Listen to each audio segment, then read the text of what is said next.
बार एक पंडित जी थे, उनके ऊपर झूठा मुकदमा चल गया। तो पंडित जी वकील साहब के पास पहुंचे, बोले वकील साहब बचा लीजिए, झूठा मुकदमा चल गया। बोले 5000 रुपया लगेगा। अरे बोले 5 नहीं 10 ले लो, बचाओ कैसे भी। वकील साहब ने फाइल तैयार कर दी, तारीख पड़ गई कोर्ट में जाने की। वकील साहब ने कहा कोर्ट में जाइएगा, जज के सामने खड़े होइएगा, जज साहब कुछ भी बोले केवल एक ही बात कहिएगा, बम बम बम बम। क्या कहिएगा? बम बम बम बम। पंडित जी ने कहा बस बम बम कहना। बोले बस बम बम कहना, कुछ और मत बोलना, बस बम बम कहना। अब पंडित जी पहुंचे, जज साहब ने अपना कार्य शुरू किया। पूछा क्यों पंडित जी, आपसे गलती हुई? पंडित जी ने कहा बम बम। बोले आपसे अपराध हुआ? पंडित जी ने कहा बम बम। बोले आपके ऊपर जो केस चला ये सच है? पंडित जी ने कहा बम बम। 10 मिनट तक पूछताछ किया गया, पंडित जी एक ही बात बोलते रहे, बम बम। जज साहब परेशान हो गए, फाइल फाड़ के फेंक दिया। अरे ये तो बड़ा मूर्ख आदमी है, इसको बम बम के सिवाय कुछ आता ही नहीं, ये पाप क्या करेगा, अपराध क्या करेगा, ले जाओ इसे। पंडित जी छूट गए, मन ही मन सोचने लगे इतना ही बोलना था तो हम ही खुद ही बोल लिए होते, खामखा 5000 रुपया गया, अब कैसे बचूं। पंडित जी निकल के आए, वकील साहब ने कहा पंडित जी काम हो गया? पंडित जी ने सिर घुमाया, हाँ हो गया। बोले 5000 रुपए? पंडित जी ने कहा बम बम। अरे बोले भाई 5000 रुपया तो दे दो। पंडित जी ने कहा बम बम। अब आप लोग ऐसा मत करना, नहीं तो बेचारे वकील साहब का घाटा बैठ जाएगा। बम बम, आप सोचिए, बम बम कहने से जज साहब ने फाइल फाड़ दिया, अपराधों को क्षमा कर दिया। आप जब शंकर जी के मंदिर में जाकर बम बम कहते हैं तो महादेव आपके अपराधों की फाइल को फाड़ करके आपको आशीर्वाद प्रदान कर देते हैं सज्जन। इसलिए भोले बाबा के मंदिर में जाइए, हर हर बम बम, हर हर बम बम, हर हर बम बम, हर हर बम बम, हर हर बम बम, हर हर बम बम, हर हर बम बम। ऐसे नहीं, सभी दोनों हाथ उठाइए, जरा अगल बगल देख लो किसी को नींद तो नहीं आ रही। हर हर बम बम, हर हर बम बम, हर हर बम बम, हर हर बम बम, हर हर बम बम, हर हर बम बम। बोल शंकर भगवान की जय हो। दक्ष ने प्रार्थना किया, दक्ष के यज्ञ को महादेव ने पूर्ण किया। गोस्वामी जी कहते हैं सती मरत हरि सन बर मांगा, जन्म जन्म शिव पद अनुरागा, तेहि कारण हिम गिरि गृह जाई, जनमी पार्वती तन पाई। माता सती ने जीवन के अंतिम समय में नारायण भगवान से निवेदन किया था, हे प्रभु अभी तो जा रही हूं, लेकिन अगले जन्म में जब मुझे पुनः भेजना तो पुनः मुझे महादेव के ही चरणों की दासी बनाना। अगले जन्म में भी पति रूप में महादेव ही मिले। उसी का वरदान के कारण वही माता पार्वती पर्वतराज हिमालय के घर पुत्री रूप में प्रकट हुई, पर्वत की बेटी बनी, सोई माँ का नाम पार्वती पड़ गया। बोलिए पार्वती मैया की जय हो। कहीं भी कुछ होता है, किसी को पता लगे न लगे, पत्रकारों को पता लग जाता है।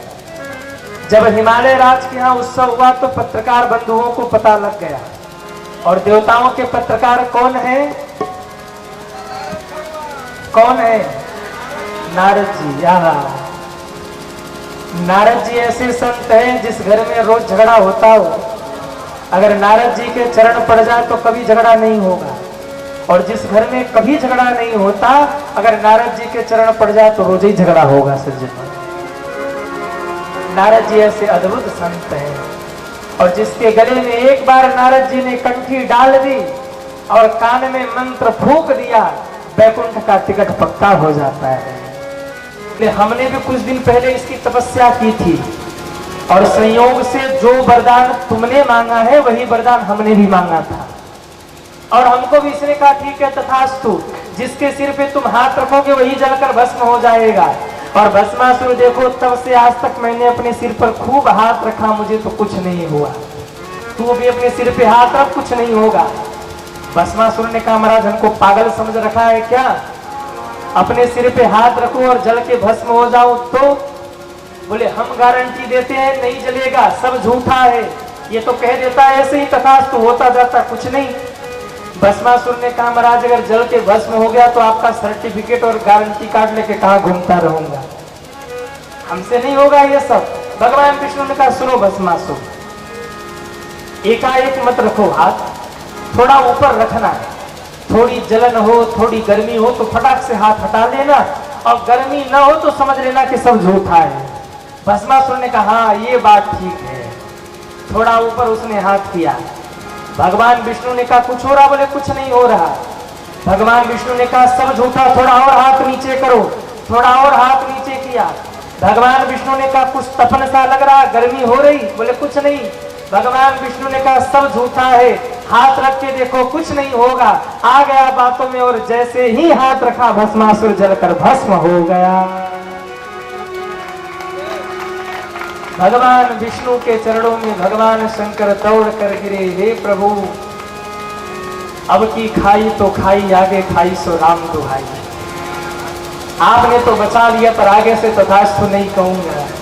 भगवान विष्णु ने कहा, शंकर जी ये जो भगत लोग हैं वो चलाक हो गए, बोले बाबा ठग लेते हैं आपको, जरा तथास्तु ध्यान से कहा करो। तो ऐसे हैं हमारे भोले बाबा। हाँ, इस संसार में जिसका गुजारा कहीं न हो रहा हो, वो मेरे भोले बाबा की शरण में चला जाए, बेड़ा पार हो जाएगा। सोचे, जिसको कोई नहीं पूछता उसी को तो मेरे महादेव पूछते हैं। और इसीलिए तो गाया, अजब है भोलेनाथ ये दरबार तुम्हारा, दरबार तुम्हारा। अजब है भोलेनाथ ये दरबार तुम्हारा, दरबार तुम्हारा। ओहो अजब है भोलेनाथ ये दरबार तुम्हारा, दरबार तुम्हारा। भूत प्रेत नित करे चाकरी, भूत प्रेत नित करे चाकरी, सबका यहाँ गुजारा। अजब है भोलेनाथ दरबार तुम्हारा, दरबार तुम्हारा। अजब है भोलेनाथ दरबार तुम्हारा, दरबार तुम्हारा। उठाइए दोनों हाथों को, हरि बोल, जय हो।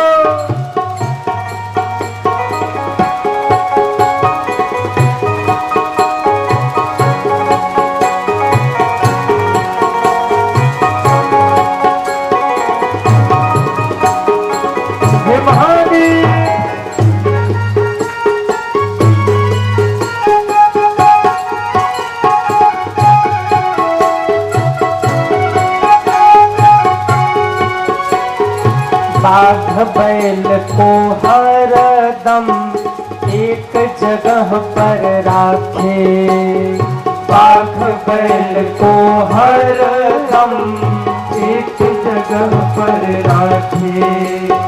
कभी न एक दूजे को बुरी नजर से झाके, कभी न एक दूजे को बुरी नजर से झाके। कहीं और नहीं देखा हमने, कहीं और नहीं देखा हमने, ऐसा अजब नजारा। अजब है भोलेनाथ ये दरबार तुम्हारा, दरबार तुम्हारा। अजब है भोलेनाथ ये दरबार तुम्हारा, दरबार। अरे भाई, भोले ठाकुर जी के छठी महोत्सव में आप लोग बैठे हैं, करैया के छठी महोत्सव में बैठे और ऐसे सुने सुने बैठे, आनंद नहीं आ रहा। जरा उठाइए दोनों हाथों को और तालियां बजाते हुए हरि बोल महादेव।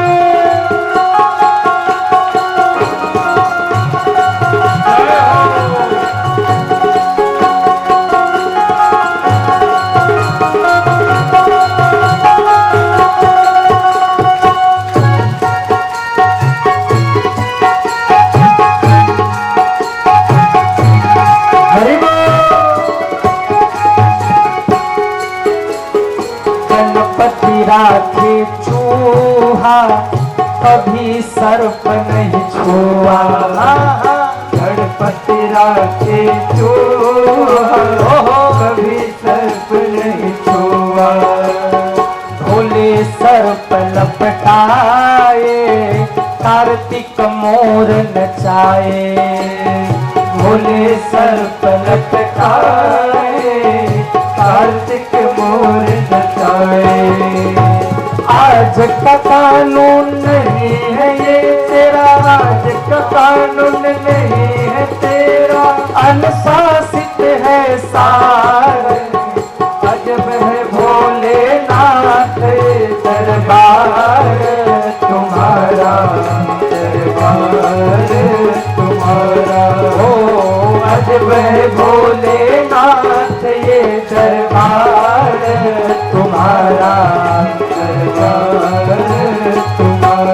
भूत प्रेत नित करे चाकरी, भूत प्रेत नित करे चाकरी, सबका यहाँ गुजारा। अजब है